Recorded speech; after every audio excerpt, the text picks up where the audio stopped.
translation feature is not working properly in the Firefox app. If web pages aren't translating, translation fail to load, or the translation option is missing. In this video I will show you how to fix translations on Firefox app. The first thing you have to do is to go to Firefox.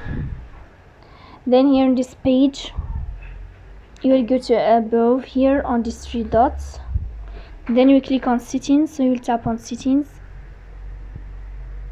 After that, in this list you will find this page, so you will go to AI controls, you will click here, and then this page of AI controls you will find this feature of translation, so you will tap here to fix and to enable this feature as we see.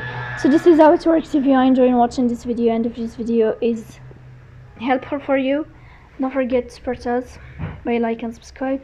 See you next time.